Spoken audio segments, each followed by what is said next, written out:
આમ આદમી પાર્ટીના ડેડિયાપાડાના ધારાસભ્ય ચૈતર વસાવા વિરુદ્ધ ભરૂચ જિલ્લાના રાજપારડી પોલીસ સ્ટેશન ખાતે ફરિયાદ નોંધવામાં આવતા ખળબળાહટ મચી ગયો છે। જણાવી દઈએ, થોડાક દિવસ અગાઉ રાજપારડી ખાતેથી ઝઘડિયા સુધી ધારાસભ્ય ચૈતર વસાવા દ્વારા એક જન આક્રોશ પદયાત્રા રેલી કાઢવામાં આવી હતી, જેમાં ભરૂચ જિલ્લામાં જે ગેરકાયદેસર રીતે ખનનની પ્રવૃત્તિઓ ચાલી રહી છે, જે બેફામ બનેલા ખનનના ડમ્પરો છે, તેના કારણે અનેક નિર્દોષ લોકોના ભોગ લેવાઈ રહ્યા છે, તેના જ વિરોધમાં રેલી કાઢવામાં આવી હતી। જો કે આ સંદર્ભમાં મહત્વની માહિતી એ પણ મળી રહી છે કે જે ફરિયાદ નોંધવામાં આવી છે તેમાં રાજપારડી ખાતેથી જે ઝઘડિયા સુધી રેલી કાઢવામાં આવી હતી, તેમાં કોઈપણ પ્રકારની મંજૂરી પોલીસ પ્રશાસન તરફથી આ રેલીને નહોતી, છતાં પણ લાઉડ સ્પીકર વગાડીને મોટી સંખ્યામાં ટ્રાફિકની અડચણ ઊભી થાય તે માટે થઈને આ રેલી કાઢવામાં આવી હોવાના આરોપો હાલ પોલીસ દ્વારા કરવામાં આવ્યા છે અને આ મામલાને લઈને રાજપારડી પોલીસ સ્ટેશન ખાતે ફરિયાદ નોંધવામાં આવી છે।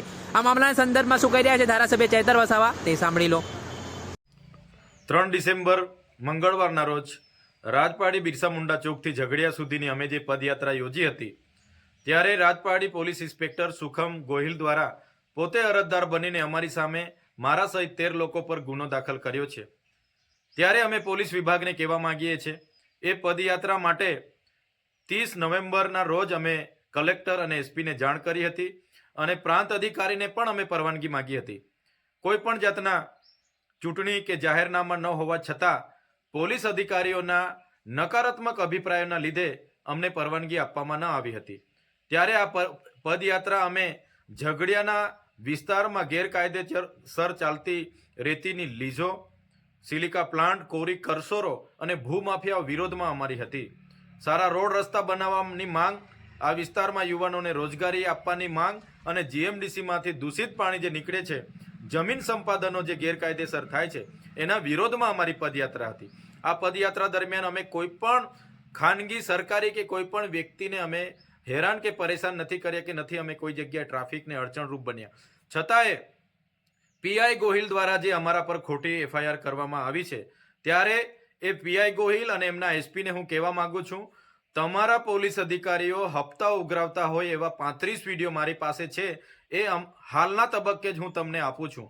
તમે એ લોકો પર કાર્યવાહી કરો અને તમે જે અમારા પર ખોટી એફઆઈઆર કરીને અમારો અવાજ દબાવવાની વાત કરી છે, આ અવાજ સંવિધાનનો અવાજ છે, આદિવાસીનો અવાજ છે, આ અવાજ ભરૂચની જનતાનો અવાજ છે। એ તમારા જેવા અધિકારીઓથી દબાવવાનો નથી। તમારી જેલો મોટી કરી દેજો। અમે ટૂંક સમયમાં તમારી જેલ ભરો આંદોલન કરવા માટે આવી રહ્યા છે। આજે પણ ત્યાં એક મહિલાને ટ્રકે કચડી નાખી છે, ત્યારે અઠવાડિયામાં 2 થી 3 યુવાનોને આવી રીતના કચડી નાખવામાં આવે છે, એની જવાબદારી કેમ પોલીસ અધિકારીઓ નથી લેતા, એની એફઆઈઆર કેમ નથી ફાડતા? ત્યારે અમે ભરૂચની જનતા સાથે છે। કોઈ પણ આવા ભૂમાફિયા હશે, ઓવરલોડ ટ્રકના માલિકો હશે કે જે પણ લોકો પોલીસ અધિકારીઓ હશે, અમે કોઈથી ડરવાવાળા નથી।